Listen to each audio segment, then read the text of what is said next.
یەکەم جارە سەرما ئەوەندە شیرین بێ دڵم بەو ڕادەش بەتین بێ یەکەم جارە پێکانم هێندە شل بڕۆن پەنجەکانم وا بەناز بن ژوور و پەڕە و خامە و شعرم بەو ئەندازە پڕ لە ڕاز بن یەکەم جارە خۆشەویستم یەکەم جارە سلێمانی داروبەردی پڕ لە ڕاز بێ گەڵا و گوڵی پڕ لە ناز بێ یەکەم جارە خۆشەویستم یەکەم جارە باران بۆ ڕادەنیان بێ کیژێ بەو گشت ئیحساسەوە دڵی لام بێ یەکەم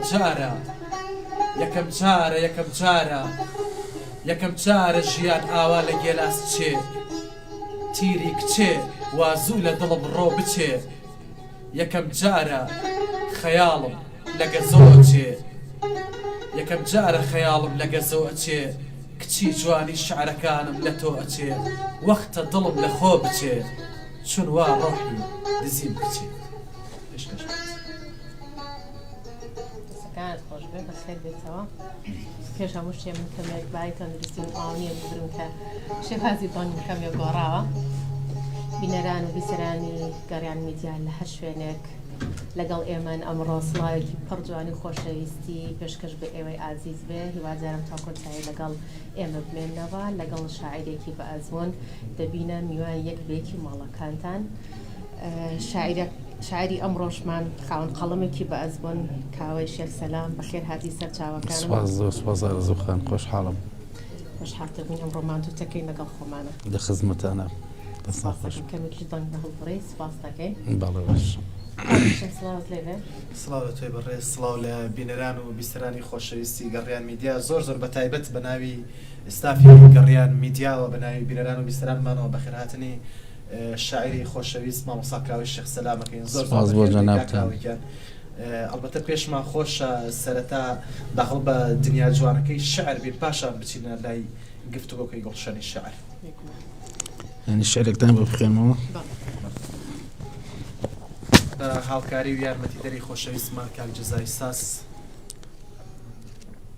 کە لە هەما کاتە هەم بەڕێوەبەری تەلەڤیزیۆن و ڕادیۆی گەڕیان هەم مۆنتێری گەڕیان و کاک بورهانی خۆشەویست ئەمڕۆوەکو وێنەگەر لەگەڵمانایە و تەواوی ستافی گەڕیان میدیا کە شەو ڕۆژیان خسۆتە سەرگەی خزمەتەکەن بفەرمون ئێستا شتێ لە دنیا جوانەکەی شاری کاکاوی شێخ سەلام شانۆی ژیان هەموو شەوێک بە دیار پەردەی شانۆیەکی دووبارەوە دانیشم هەموو شەوێک بە دیار پەردەی شانۆیەکی دووبارەوە دانیشم نەتا مەزرۆم گوێ لە دەنگی خیانەتی ئەکتەرەکان بگرمەوە نە لە ترسی خەو نەزڕ و تاڵەکانم پێکەکەی دەستم بشکێنم بنوومەوە ئاخرەوە 1000 ساڵە هەر سێبەرێک بوو بێ بە ژوان بووە بە گۆڕستانێکیش بۆ دڵەکان هەر پەنجەیە و حەسرەت کورتیانەکاتەوە هەر بەستەیە و دڵی عاشقە هەژێنێ هەر مرۆڤە و ئازیزەکەی ئەڕەنجێن.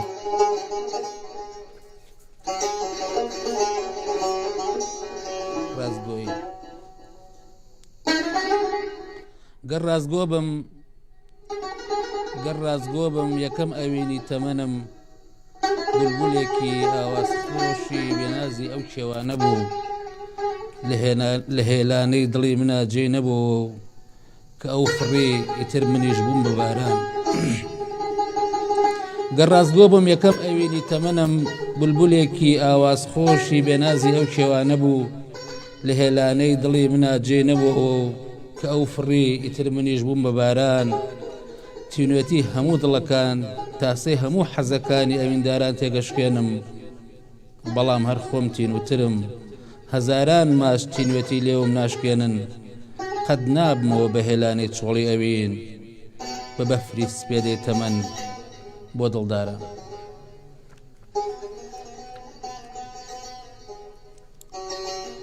بەڵێنی جوانی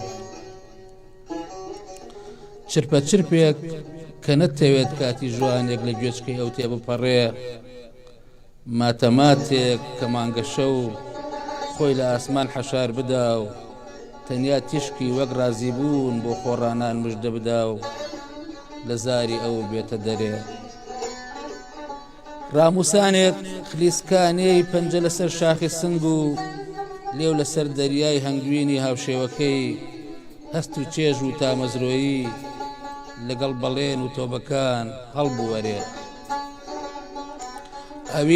ئەوین هاوڕێی هەموو ڕوحە پاکەکانە، نەتەمەن و نەزەمەن و نەسنوورێک سەرەدەرێکی لێ ناکەن، کەی دەلاقا کاتەوە بۆ کام سەرنجێتە دەرێ، کەی تەزوو باڵایەتەنێ، کەی سەرگۆنا پڕەکات لە خوێنی شەرمی هەرزەکاری، چۆن ڕوح و دڵ بۆ گێژاوی خوورپە و لەرزی نەباتەوە، کەی شەو ڕۆژ دەکا بە یەک، کەی تامەزرۆی و دوودڵی و گریان بەبێ هیچ ئازارێک، خەندەی سەر لێ و لە ڕێگادا بە تەنیایی دوای نیوە شەو وەڵامی نیگایەکی ئەوەداتەوە، کەی نیشانەی کەڵپەیەکی گڕی ئەوین، سیمای سەرگەردانی و شێدبوون لە ڕوو تا ڕەنگەداتەوە، دڵم وەک سرم سپیە و ڕوحم وەک چاوم شەکەتە و نەفسم وەک جەستەم لاوازە و هەموو نیگایە گەتوانێ پشتم لە زەوی بدات و ئەسپاردەی گڵکۆم بکات و بوونم وەک گەڵای پاییزی تەمەنێکی پڕ لە حەسرەت هەڵبوەرێ.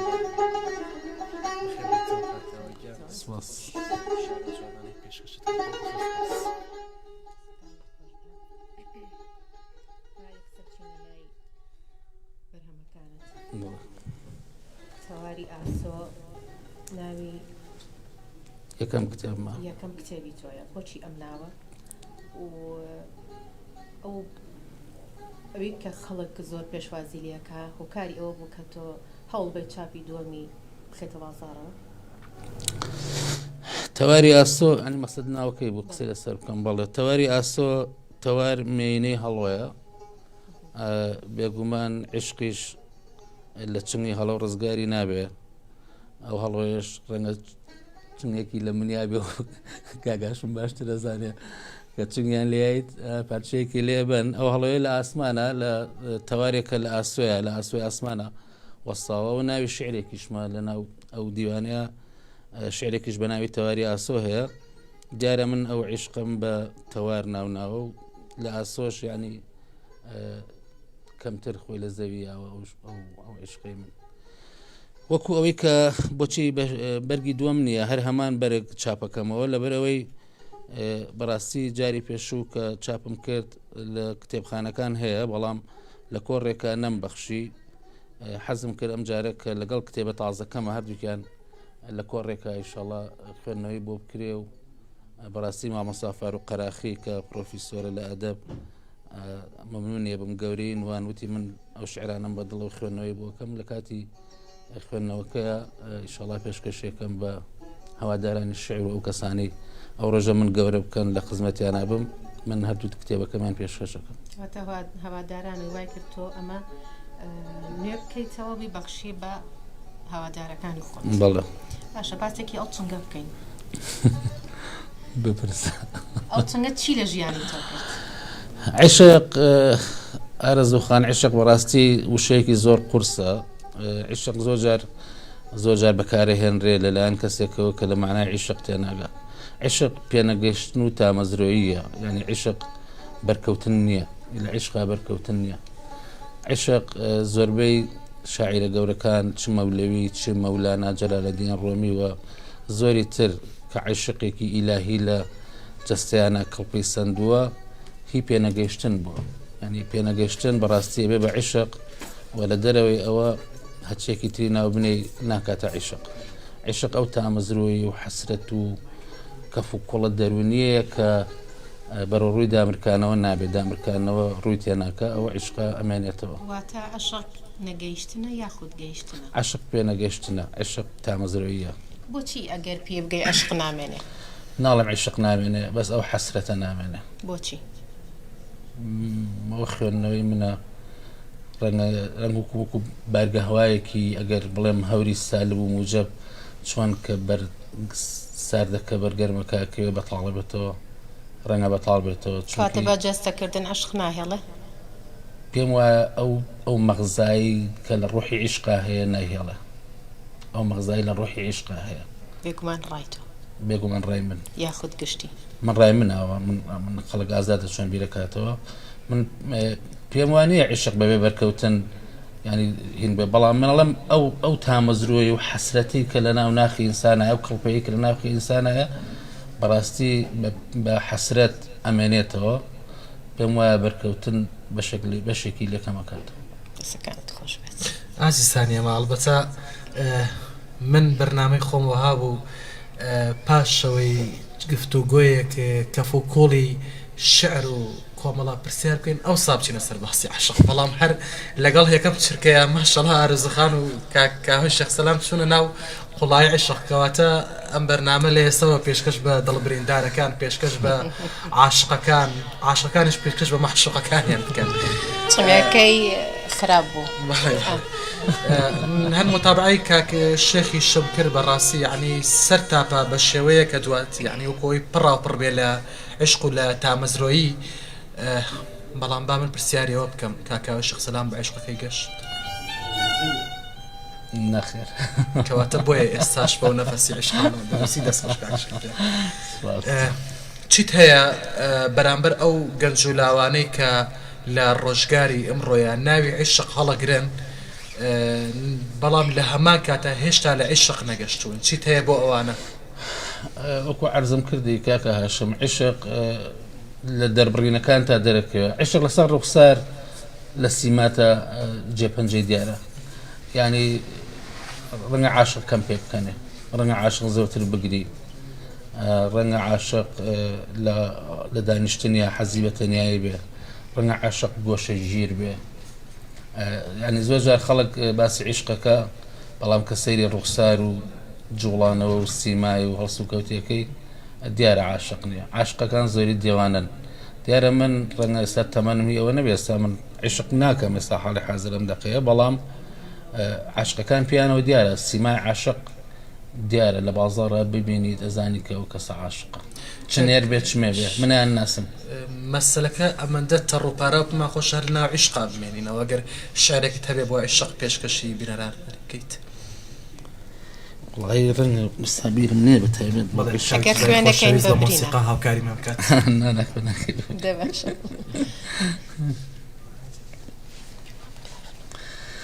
باش عشق ژن کەم لەم شعریا باش نییە؟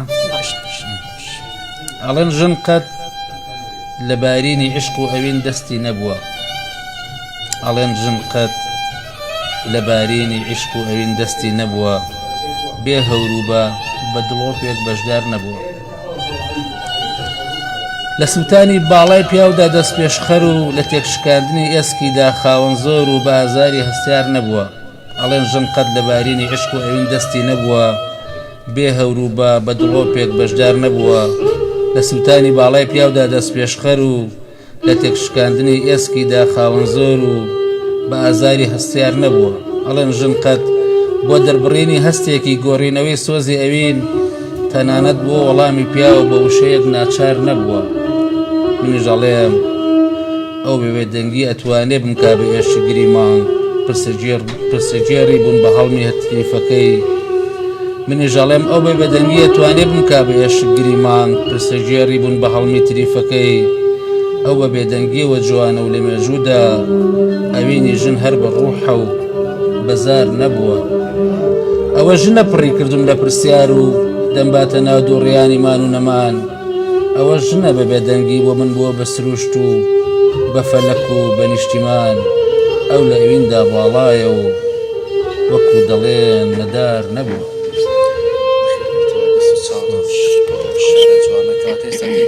هەرکاوی شێخ سەلام تێڕوانینی بۆ عیشق چییە؟ تێڕوانینی بۆ ژن چۆنە؟ بینە سەرەوەی تێڕوانینت بۆ سروشت چۆنە؟ وەکو شاعیرەکە بکشێت کە پێم وابێ فاکتەرێکی سەرەکی دنیای شێعرە.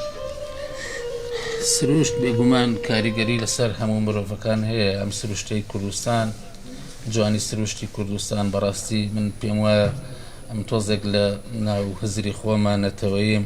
هەموو شتێکی کوردم پێ جوانە، هەموو شتێکی کوردستانم پێ جوانە. ڕەنگە بە پێچەوانەوەی ئەم سەردەمە بێ ئێستا نەریتی باوەیە کە شتەکان هەمووی تەڵەخ پیشانە درێن، هەمویان ناشرین کراون بەداخەوە بەهۆی ئەو جەوەی کە هەیە، ئەو کەشوو هەوای کە هەیە. بەڵام سروشتی کوردستان پێم وایە جوانترین سروشتی گوێی زەویە. سروشتی کوردستان هەموو وەرزەکانی لە کاتی خۆیان پێاتی ئەپەڕێستانی زستانە و هاوینی هاوین و بەهاری بەهار و پاییزی پاییزە پاییزی کوردستان. بەڕاستی کە سەیری ئەو داراناکەی ئەو گەڵا ڕەنگە و ڕەنگاناکەیت سروشتی کوردستان ئەو هەموو شاعری بەرەمهێناوە کە زمانی کوردی خۆی زمانێکی فراوان و دەوڵەمەنە. هەر تەقریبەن قسەکردنمان ئێمە لە زمانی ئاریایەکانین، قسەکردنمان بە شێوەک لە شێوەکان سەدایەکی شعری تایە و ئەو سروشتەی کوردستان بەڕاستی زۆر شاعری بەرهەمهێناوە و شاعری گەورە گەورە کە جەنابتان لێتان معلومن. دەستخۆشکانت خۆش بێ. خۆشەویستانم دەتوانن بە ژمارە تەلەفۆنەکانی 070 471 5264 یاخود 050 85 پەیوەندیمان پێوەکەن. ژمارە گۆڕەکەمان ڤایبەری هەیە، توانن ئازیزانی دەر و ناوی وڵات پەیوەندیمان پێوە بکەین. هەر لە جوانی و شعر و عەشقا بمێنینەوە. تێڕوانینی تۆ بۆ عەشق چییە؟ تۆزێکمان باس کرد پێشتر. بەڕاستی عیشق ئەو سەدفەیە ئەو ڕێکەوتەیە کە لە یەکەم نیگاوە هەستەکەی کە کەسێک نەخشێکی جیاوازتری هەیە لەوانی تر، جوانێکی جیاوازتری هەیە، خەسڵەتێکی جیاوازتری هەیە، دەنگێکی جیاوازتری هەیە، باڵایەکی جیاوازتری هەیە. ئەنی کەسێک خۆی پێناساکە لە یەک لەحزەی سەدفەیە بە ڕێکەوتێک تۆ کەسێکە بینی، ئەوە سەرەتای دروستبوونی عیشقە بەڕای من. ئەوە ئەگەر ئیدامەی هەبێ ئەو دیدارە و ئەو بینینە ئیدامەی هەبێ لە دڵا عیشقێکی گەورە دروستەکە کە ڕەنگە لە دواییە شێتبوونی لێ بکەوێتەوە یان عاشقبوونی لێ بکەوێتەوە. عاشقبوونیش خۆی جۆرێکە لە سەرکێشی و لە یاخیبوون و لە شێتبوون. ئەو عیشقە بەڕاستی من زیاتر ویستم لەسەرەوە قسە بکەم. وشەی عیشق وشەیەکی پیرۆز و قورسە، ناکرێ بە هەموو کەس بڵێ عاشقتم، ناکرێ بە هەموو کەس بڵێیت من دیێوانی تۆ، من شەیدای تۆ. ئەو زۆر بەکارهێنرێن، بەڵام پێم وایە زۆری سەرپێین تێگەیشتن لە عیشق ئاسان نییە. دەستخۆش کاکشێکیان بەخێر بیتەوە. کاکشێک هیچ بەرهەمێکت کراوە بە گۆرانی؟ نا، خۆم ئاگادار بم. نا، شعری گۆرانی نانووسی تۆ؟ خۆی گۆرانی زۆرتر لیرکە کرێ بە گۆرانی کاک هاشەم. من لەگەڵ لیرکە هەناڵە من لیرکم نێت، 3-4 لیرکم هەیە، بەڵام لەگەڵ لیرکە زۆر تەبانیم. لەبەرەوەی لیرک کە بە گۆرانی ئەشێ من لە بەهای لیرکەم ناکەم و لیرک بەشێکە لە کلاسیک و بێگومان هەموو زۆربەی گۆرانیەکانی کورد ئەوەی کە وتراون گۆرانی بێژەکان لیرکیان بەکارهێناوە، لە بەهای کەم ناکەم. بەڵام لیرک تۆزە زمانێکی سادە و کەمتر قوڵایی شعر کەمتر لە لیرکا دەرەکەوێت. لەبەرەوە من تۆزێک ئەگە سەیری شعرەکانم بکەیت نەبێ بە ستایشی خۆم، من تۆزێک قوڵم لە نووسینا، قوڵم سەرچێغ نیم. لیرکیش ڕەنگە ئەگەر لێم نیگەران نەبن لیرک سەرچێغی ئەوێت، یعنی شتێک بە سادەی وشەی سادەن وە قوڵ نین. لەبەرەوە من تۆزێک هەمە لیرکم هەیە، بەڵام لەگەڵ لیرکە زۆر تەبانیم. بەکام شاعرانە سەرسام بووی لە سەرەتای دنیای نووسینتە؟ والله من بڵێ سەرەتای خوێندنەوەمە، چونکی من لە ساڵی هەشتاوە تقریبا وردەکەوتمە شعر خوێندنەوە. ئەو سەردەمەی ئێمە دیوانی شاعیرەکان وەکو ئێستا بێناز نەکەوتمون لە کتێبخانەکانە. ئەو کاتە مامۆستا محەمەد مەلاکەریم ڕۆحی شاد بێ ئیشی لەسەر بێکەس و گۆران و نالی و مەحوی و مەولەوی و ئەوانە ئەگەر هەڵە نەبم لە ناوهێنانی ئەو شاعران لە مامۆستا محەمەد مەلاکەریم، مامۆستا عەبدولکەریم مدەڕیس خۆی و کوڕەکانی بەڵێ ئەو کاتە کە دیوانێک ئامادە ئەکرا بۆ چاپ پێشەوە لە کتێبخانەکانە پسوڵیان ئەبڕی ئەبوو بچیت پسۆڵەکە بکڕی کە کتێبەکە هاو دوایی پسۆڵەکە دەبر کتێبەکانیایەت، ینی پێشەکی پێش 2 مانگ 3 مانگ پارەکەمان تەسلیمی کتێبخانەکە کرد پێشەوەی کتێبەکە دەربچێت. ئەتر ئەو کاتە بەڕاستی ئەو سەردەمەی کە من دەستم کرد بە خوێندنەوەی شعر سەردەمی بێکەس و نالی و گۆران و مەحوی و پیرەمێرد و ئەو سەردەمانە بوو. لەو کاتەوە من تۆزێک ئاشنا بووم بە دنیای شعر و شعری و شاعرە کۆنانم زۆربیان خوێنەوەتەوە. زۆر و هەمووشیان کاریگەریەکان بە شێوەک لە شێوەکان لەسەر من هەبووە، هەمویان کاریگەریان هەبووە. بەڵام سەردەمی ئێستا کە کلاسیکە من وسرێ من کەمتر کلاسیکم هەیە. هیچ لە شاعرە لاوەکان وەکو نایبرین لە سایکردنەوەی بەرهەمەکانی تۆ یاخود لە پشت باگراوندی شعرەکانی تۆ شعری نووسی بێ ئەمە ڕوویداوە لە ژیانی شعری تۆدا؟ هەستم نەکردووە، بەڵام ئەمە مرۆڤ کاکاشم هەمومان یەک خەیاڵمان هەیە.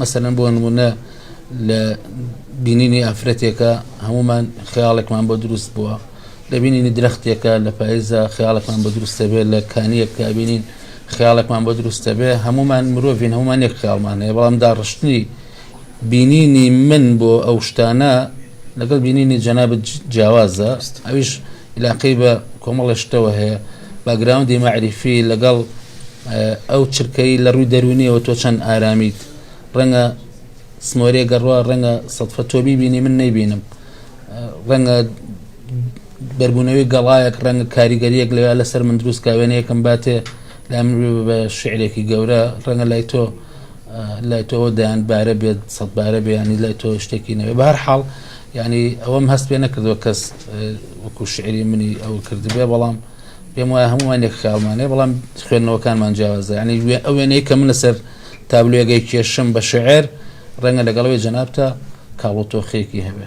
هەر ئەم جیاوازە بینی نەیە تۆ ڕای خۆشە جیاوازترە بۆ شعر؟ بێگومان من ڕام لەسەر شعر جیاوازە، ینی زۆر پێناسە بۆ شعرەکرێ ئەڵێن شعر هەرێکە و ینی پێناسەیەکی زۆرە، پێناسە جیهانیەکانیشی هەیە، بەڵام من بەڕای خۆم هەر شعرێ زەمەنی نەبڕی ناوێ بە شعر.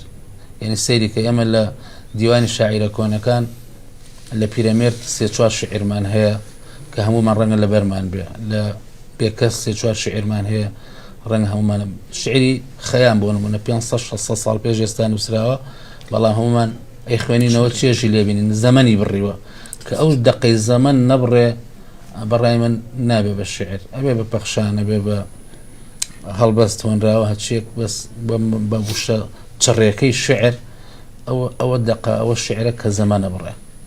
ینی کە بۆ کەسێکی نووسی بۆ نمونە عەلی عارفاغا کە گوڵ و خونچەی وتووە ئەو بۆ خۆشەویستەکەی خۆی وتووە، بەڵام کاگاشمیش دەتوانێت بە خۆشەویستەکەی بەکاری بێنێ، جەنابیش دەتوانی بەکاری بێنێ، منیش دەتوانم بەکاری بێنێ. کەواتە ئەو شعرە زەمەنی بڕیوە کە زەمەنە بڕێ، کەواتە ئێمە هەمومان نەتوانین بەکاری بێنین، ئەوە بێ بە شعر و ئەمێنێتەوە، لە زەهنمانە ئەمێنێتەوە، لە باگراوندمانە ئەمێنێتەوە. لای شعری خۆشەویستە و شعرێکە ئامادەت کردووەمە شعرە تایبەتەکەی کاکاوی شێخ سەلاح ئێستا بەدڵەوە پێشکەش بینەران و بیسەرانی گەڕیان میدیایەکەت. جا شعری خۆشەویستی تێکشکانی منە باشە.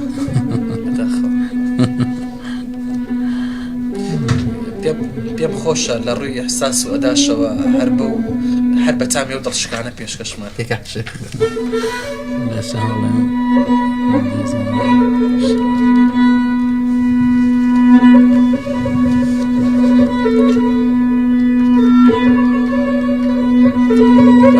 مۆسیقایەکیان ئامادە کردووە دڵ شەقار دەکات. چی ئەوە دەستەکانم خۆش ئەوەتەش لە برینەکانی خۆی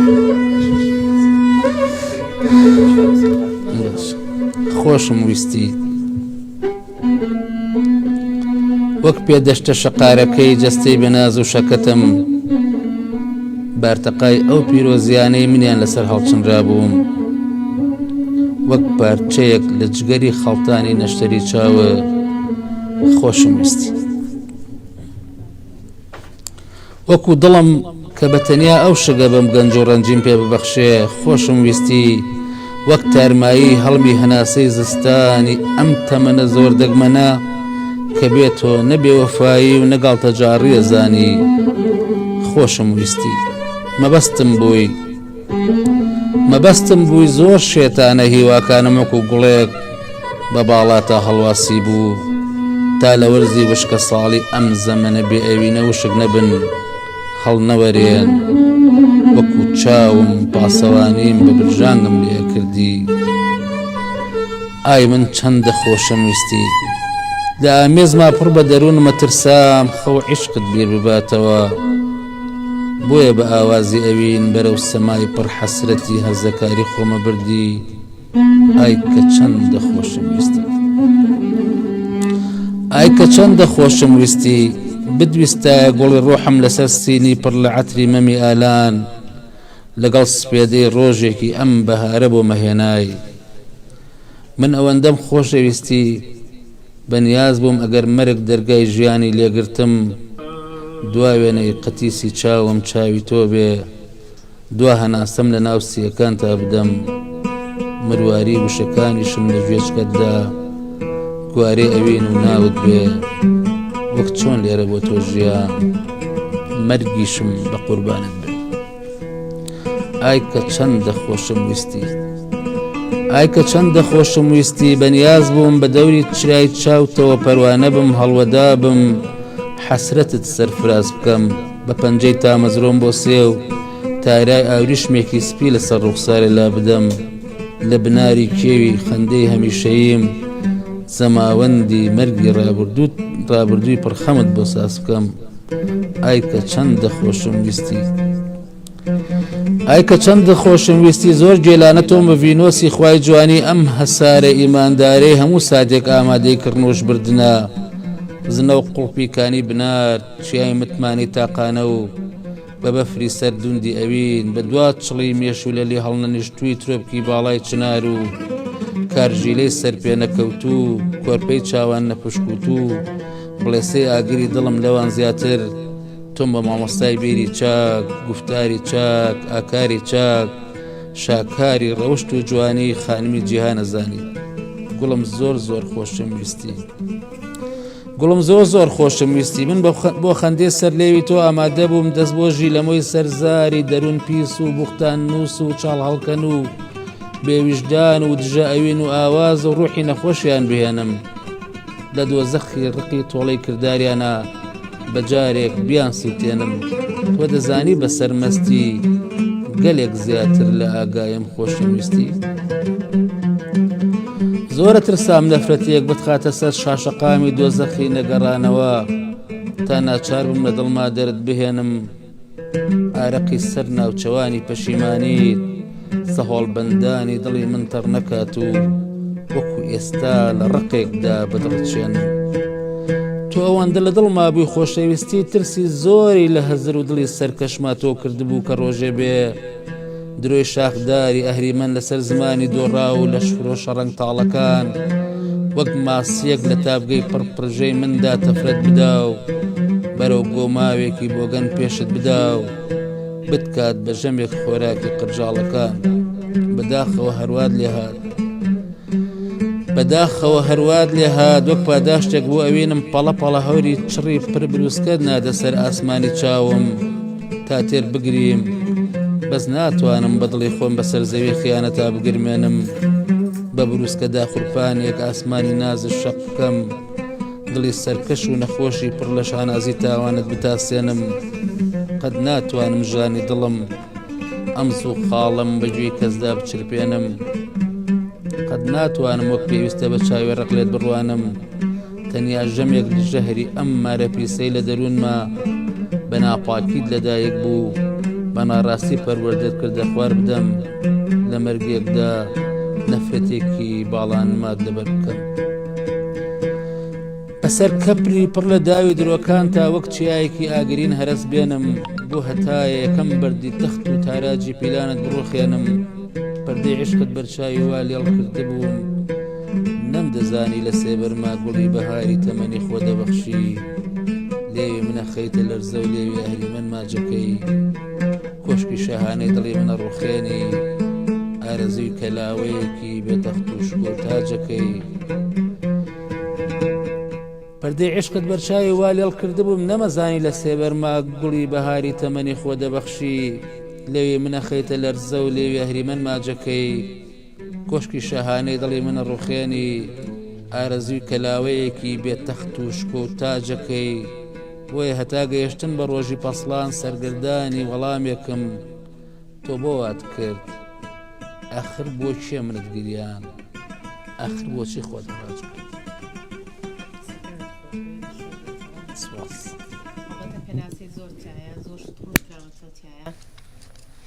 بەڵام خوشەی خۆشەویستی لەم نووسراوەی تۆیە خۆشەویستیەکە کە تێپەڕیوە ئایا بێوەفایی کرد یا خۆ زەمەن وای کرد ئێوە لێک دابڕێن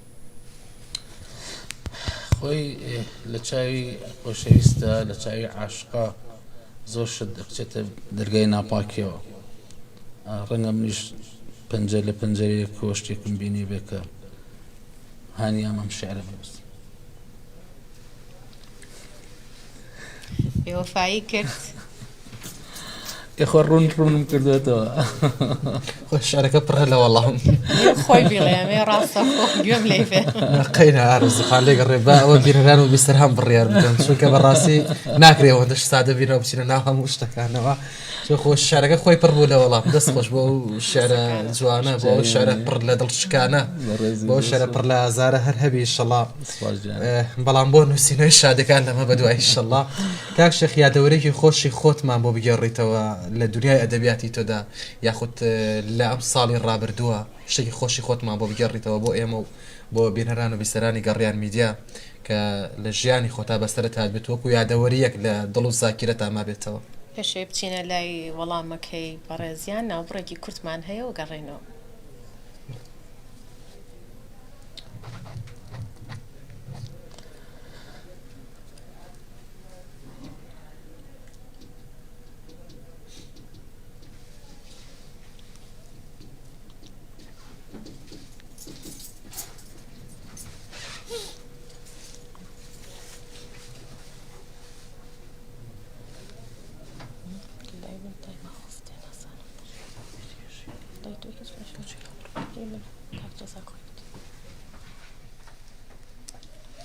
باشتر تۆش فکرێکی باشترەکەیت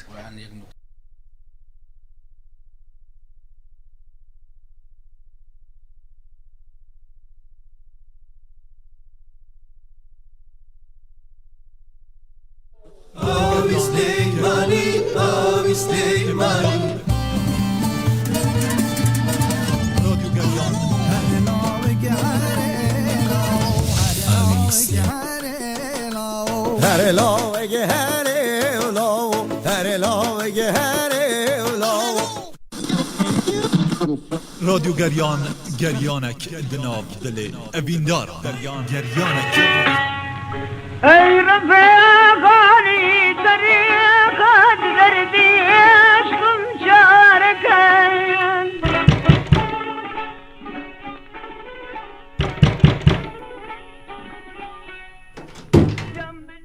سڵاو پیاوەکە بەخێر بیتەوە ئەو چۆن وازم هاتوویەوە سڵاو لە تۆش هەر بژیت وەڵی بڵم چی زۆر زوو تەواو بووم هیچم نەما دوکانەکەم داخست و یەکسەر گەڕامەوە بۆ ماڵەوە بۆ خێر وەڵا ئەوەی ڕاستی بێت چەند ڕۆژێکە لە ڕادیۆی میلی گەڕیان ڕێکلامم بۆ چەشتخانەکەم کردووە ئەمە زۆر بەسوود بووە من دوو ڕۆژە بازارم زۆر فەرقی کردووە حەک لەخوا بە زیابێ پیاوەکە زۆرم پێخۆشە بڕوات هەبێ منیش ڕۆژانە لە کاتی جێشتێنانە بەس گوێ لە ڕادیۆی گەڕیانەگرم وەڵا ڕادیۆی گەڕیان ئەو گۆرانی قەدیمانە لێ دەداتەوە هێندێک گۆرانی هەیە هەر نەبیستراوە بۆیە زۆر خۆشە مشتریەکانم زۆر دڵیان بە ڕادیۆی گەڕیان خۆشە کە لە چێشتخانەکەمدا گویان لە گۆرانیەکان دەبێت بڕوات هەبێ ئەگەر تۆ گۆرانیەکانی رادیۆ ملی گەڕیان لێی مشتریەکانیش باشتر بە دڵیانەوە ئەنووسێ ئەو ڕێکلامکردنە لە ڕادیۆی گەڕیان ئەزانی چی بوو بۆ من بازارم زۆر جوڵاوە ئەبێ بچم پێیان بڵم جارێکی تر ڕێکلامەکەم بۆ دووبارەکەنەوە دەستیان خۆش بێ و سپاسیان دەکەم ئەک لەخوا بە زیابی پیاوە کە زۆرم پێخۆش ڕادیۆی میلی گەڕیان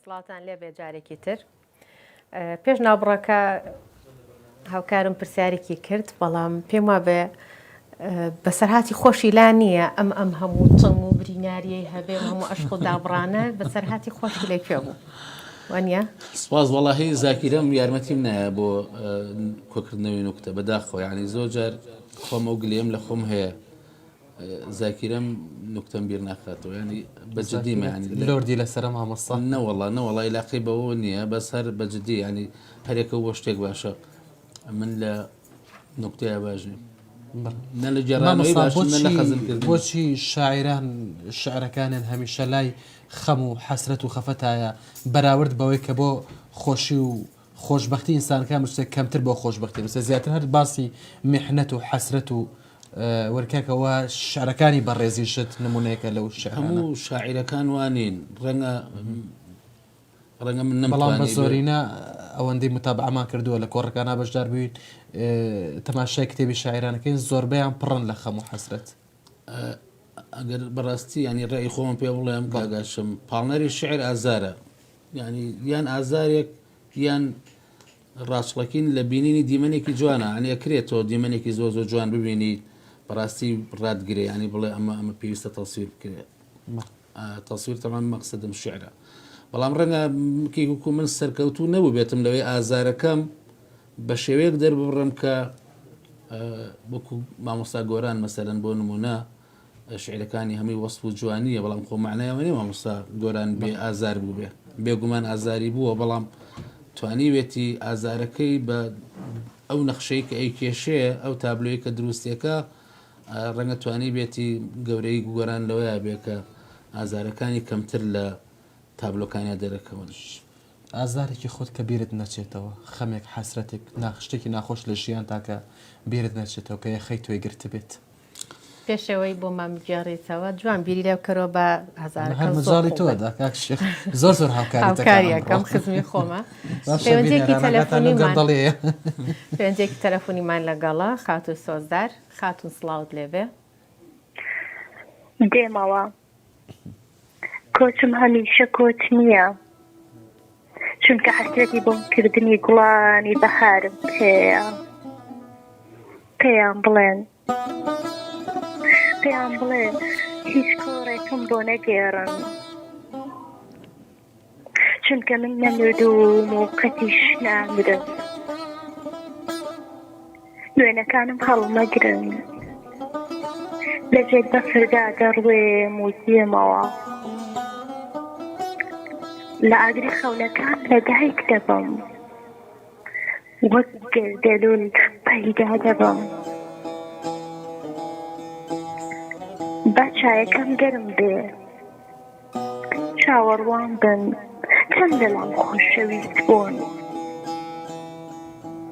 بە ئارامی بەرەو پێخەفەکەم دەچم باوەشم بۆ بگرنەوە وەک منداڵێکی گرینۆک دەگەڕێمەوە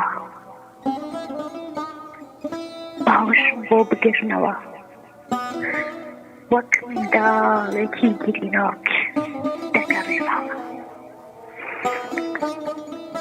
خێر بیتەوە سۆزی خانم چاوەڕایین تاڵە بەڵام بەرهەمەکەی شیرینە زۆر زۆر بە خێر بیتەوە دەست خۆش بێ خاتون سڵاوێتی گەرم و ناسک لەم ئێوارە ساردا پێشکەش بە ئێوە بێت سڵاوێک پڕ لە جوانی بۆ تۆش زۆر سپاسەکەم خۆشحاڵم کە مێوارەیەش لەگەڵەوە بەشدارە دەنگم ئاویزانی دەنگی ئێوە بێت خۆشحاڵتر بووین دەستەکانت خۆش بێت بەرهەمە هی خۆت بوو سۆزی خان نەخێر ئەحمەد کایە دەست خۆش سڵاو لە ڕۆحی بەرزی هونەرمەندی گەورەی کورد و کوردستان ئەحمەد کایە هەزار سڵاو چیت هەیە بۆ ئێمە سۆزێکیان گۆڕێڵا هیوای سەرکەوتن و بەردەوامی هەمیشەی تەمبۆڵە خوازم بەبێ دانەبڕان هیوادارم هەمیشە سەرکەوتوو بن و ماندوو نەبن. سپاس بۆ تۆ دەستەکانت خۆش بێ. سپاس بە خێراتنێکی گەرمی میوانە بە ناوی میوانەکەشەوە زۆر سپاس. سپاس بۆ ئێوەش. سێ پرسیارم لای هەیە. فەرموو. پرسیاری یەکەمم ئەوەندەی ژیاوە بەچی ڕانەگەشتۆ بیکات؟ ئەوەی ژیاوی بەچی ڕانەگەشتی بیکەیت؟ بەڵێ. پرسیاری دووەمیشم گەڕانەوە لای ئەو چی دەبەخشێت، چی پێدەبەخشێت؟ گەڕانەوە. بەڵێ. پرسیاری سێمیش پێناسەی ئافرەت لای ئەو چی؟ پێناسەی چی؟ ئافرەت. گەڕانەوە بڵێ لە چی؟ گەڕانەوە لە چی سۆزیار؟ سۆزدار. گەڕانەوە نەو کەسێک کە ڕۆیشتووە. زۆر باشە دەستەکانت خۆش بێت. زۆر سپاسانەکەم دووبارەم کاتتان باش. سپاس بۆ پەیوەندیەکەت گیانەکەم سەرچاوەکانم خوات لەگەڵ بێ. چینی وەلای پرسیارەکەی خۆت یان پرسیاری پەیوەندیەکەم؟ جارە جای پرسیاری پەیوەندیەکە بدەین. یەکەمیان چی بوو؟ بەچی ڕانەگەی و لە ژیانی خۆتا تا ئێستا کە بتەوێت پێ بگەیت و پێی نەگەشت بیت ئاواتێکت خولیایەکەت؟ ئاواتەکانی مرۆڤ زۆرن بەڕاستی ئینسان زۆری خولیا ئاوات هەیە لە ژیانەیە مەرج نییە بە هەموو ئاواتەکانی بگا. وەڵام من ئەوەی کە ویستم لە ژیان ما بەڕاستی بم بە شاعیرێک کە بتوانم لە کتێبخانەی کوردیا دیوانێکم هەبێ کە خەڵک دەستی بۆ بەرێ بڵێ بەڕاستی ئەمانە شعرن حەزم کرد ببم بە ژمارەیەکی ئەدەبی بەڵام ڕەنگە نەگەشت بێتم. هیوادارم لە داهاتووە کورد عادەتەن ئێمەی کورد داقەکەم مردووکوژی زیینوکوژی مردووپەرستین ڕەنگە زۆرجار لە دوای نەمانی شاعیرەکان پەیکەرێکیشی بۆ ساس پێ بەڵام کاتێک لە ژیانایە وەکەوەی کە ژیانی هەموو شاعیرەکانی خۆمان بە تایبەتیەوانی سلێمانی بینیمانن بیستومانن ئەگەمان لێ بووە کە چۆن ژیاون بەداخەوە. من مەسەلەکەی من ژیان نییە بەڵام هیوادارم بتوانم کتێبێک لە دیوانی شعری کوردیا بەجێ بێڵم هیوادارم بتوانم.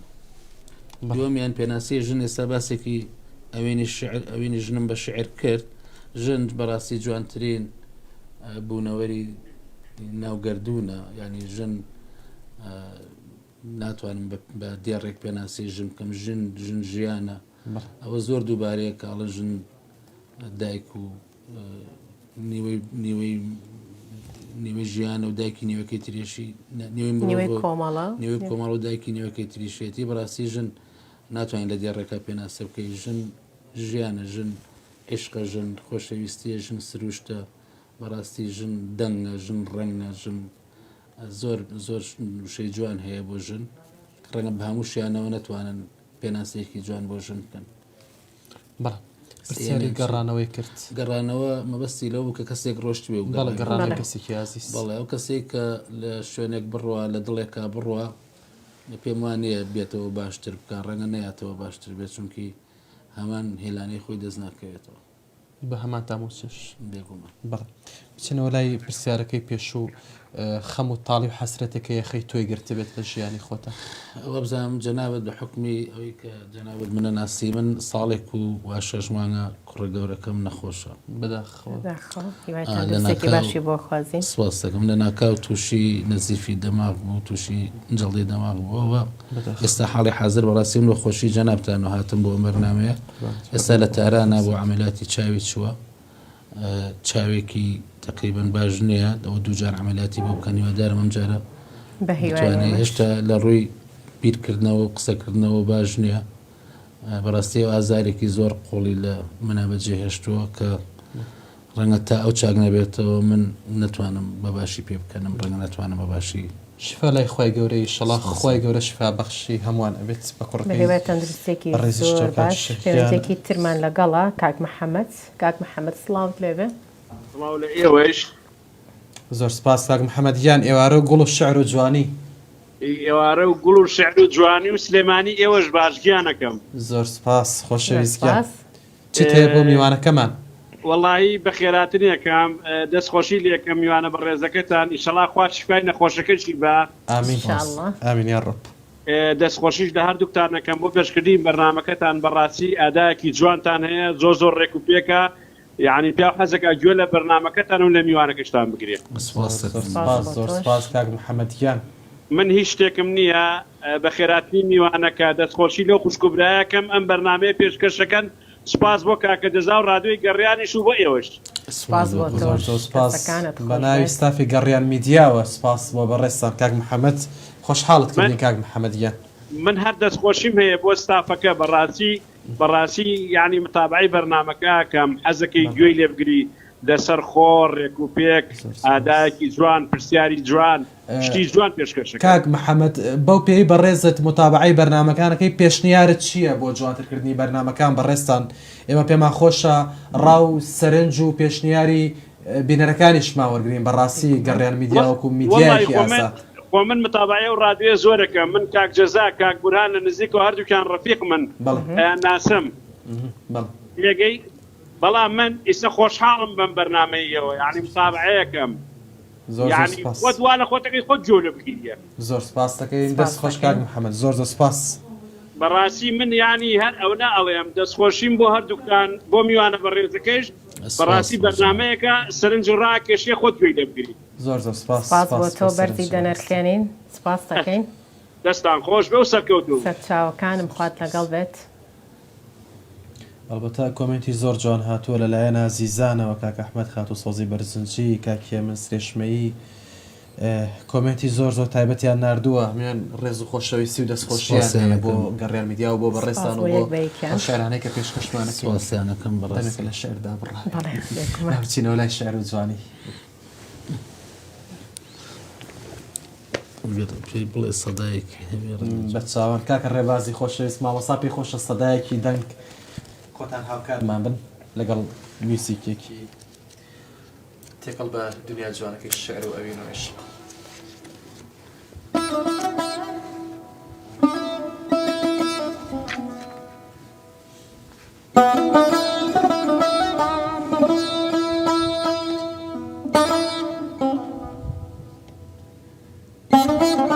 قوڵترین زامی ئەوین ئەم بیابانی نێوانمان چەندەک بە ئەم ڕۆژانە چەند بێدەنگی تێڕوانینم لەسەر باڵات چڕبۆتەوە بۆ ناتوانم هەست ببۆنی هەست بە بیرکردنەوەت بکەم هەر بگەمە سەرەدایەک ئاگاداری و سەرنجم لێ ئاڵۆزەکەی بۆ نازانم لە مەغزایم بێدەنگیە سەردە بکەم ڕێگا نادەی بە هیچ جۆرێک هەست بە لێدانی بە پەلەی دڵت بکەم ئەم بیابانەی نێوانمان چەندە کپە ئەم ڕۆژانە چەند بێدەنگی تێڕوانینم لەسەر باڵات چڕبۆتەوە بۆ ناتوانم هەست بە بیرکردنەوەت بکەم هەر بگەمە سەرەداوێک ئاگاداری و سەرنجم لێ ئاڵۆزەکەی بۆ نازانم لە مەغزایم بێدەنگیە سەردەر بکەم ڕێگە نادەی بە هیچ جۆرێک هەست بە لێدانی بە پەلەی دڵت بکەم من لە بەربوونەوەی گەڵای تەمەنی خۆم ئاگادارم تۆ لە ڕووکەشە هەر سەوزی بەنیازم ڕێک بە پێچەوانی تۆوە قۆناغێک لە جەورەکانت بە چاوەکانم پێوم تا پێت بگەم تا ئەوەندە لێت نزیک بووم ئارامترین هەناسەکانت ببیستم تا لە جوڵە و هێمای سەر لێوم تێبگەی کە پێت دەڵێم من قوڵترین زامی عشقم تۆش هەتوانی ئەی تاقانە خۆشەویستم خەزانی ئەوین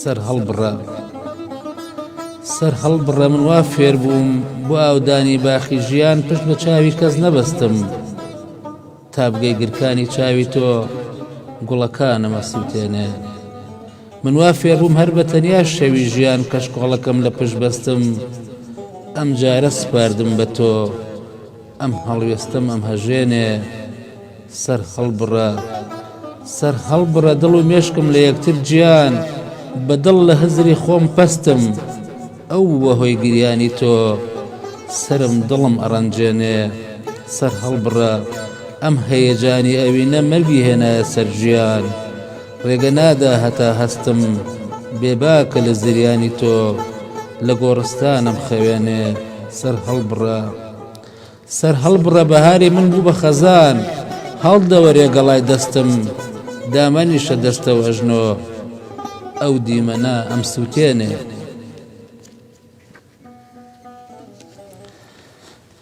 بڕژێرە بیابانمە بهێڵە باتیشکی ئەوین لە چاوتەوە بێتە دەرێ من تەزیوی بێهەتاویم با لە ناخەوە گر نەگری ئازیزەکەم تۆ بسووتێی منیش کوێرە بێبیناییم ئەوە کەیدا بە کەیدادا و هەموو نورە لای تۆ بێ دڵڕەقانە بەشم نادەی تەنیا تیشکێک چرای ڕێم بێ بۆ دیدارێ لە شەواندا خۆ من نقمی تاریکاییم سەرنجامی گرکانی تۆ هەر تەقینە لە لووتکەدا منش دەریای پاڵچیاتم بڕژێرە ناو قوڵایی من چەند تا مەزرۆی جۆگەی گڕی گرکانێکی باسپاییم تۆ باخێکیت هەزار خونچە لەسەر پەلی باڵاتەوە بە پێچراوی ماونەتەوە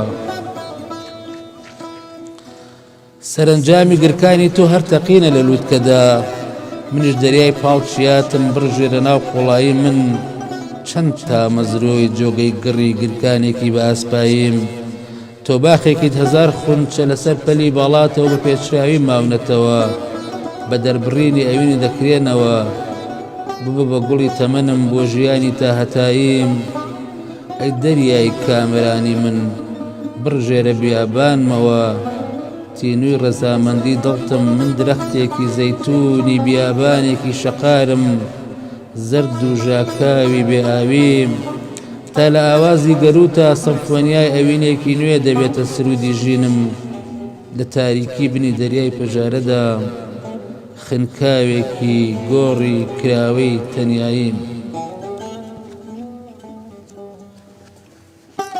بە شعرێکم بۆ خێزانم نووسیوە بڕاستی کە ئێستا و لە غەریبیشە لەم کاتەیە حەزەکەم شعری پێشکەش بکەمەوە جارێکی تر هاوسەر ئەی هاوسەرم خۆشەویستم هەناسەکەم شاژنەکەم ئەوینەکەم ژیانەکەم پەری خەیاڵ خێزانەکەم شاجوانەکەم خاتونەکەم چاوانەکەم ئەیژیانەکەم تۆ بولبولێکی عاشق و من هێلانە تۆ شەماڵێکی ئارام و من شەماڵێکی ئارام و تۆ جۆلانە من بولبولێکی عاشق و تۆ هێلانە من شەماڵێکی ئارام و تۆ جۆلانە من خەندەی سەر ڕوخساری تۆم ئازیزەکەم تۆ تیشکی ڕووناکی و سۆمای ئەم چاوانە بەختەوەرم کە چاوە بڕمە چاوی تۆ سەربەڵندم کە ئەبینم ڕەفتاری تۆ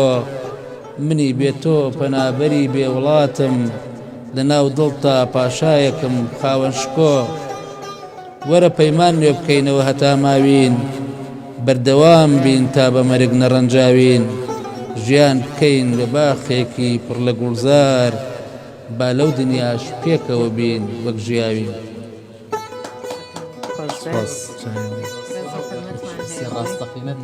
زۆر دەمێکە چاوەڕێ بوو چاوەڕێ ئەم ئەدا تایبەتی بەڕێزت بوو بەڵام لەم شارە تایبەتا پێشکەشت کرد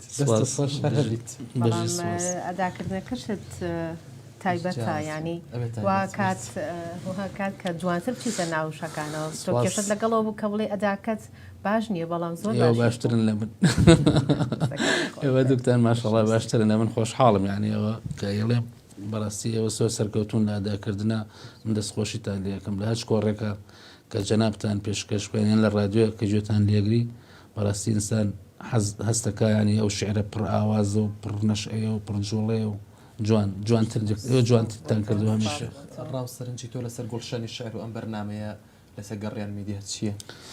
دەستان خۆش بێ بەڕاستی من زۆر پشتیوانتانم ینی حەزەکەم ئەم بەرنامەیەتان چەندە فراوان بێ خۆزگە ببووە بە کەناڵێکی ئاسمانیش ئەم زەمەنەی ئێمە زەمانێکە تۆزێک ڕووبن و تاریکی و بێتاقەتی و کابە باڵی بەسەر کوردستانە کێشاوە ئێوە لەم کاتایەن ئەگەر سەعاتێکیش بێیان 2 سەعات بێت چەندێک بەرنامەکە ئەتوانن سەرنجی خەڵک ڕاکێشنەوە بۆ دنیای جوانی و دنیای شعر و دنیای ئادەب و دنیای خۆشەویستی و دنیای ڕێز و بەڕاستی من دەستخۆشیتان لێکم هیوادارم بەردەوام و سەرکەوتوو بن هیوادارم تەمەنێکی درێژتان هەبێ بە بەختەوەری و تەندروستیەوە بۆەوەی هەمیشە خەڵک گوێ لە دەنگی ئێوە بێ لەو ئاوازە خۆشی ئێوە بێت.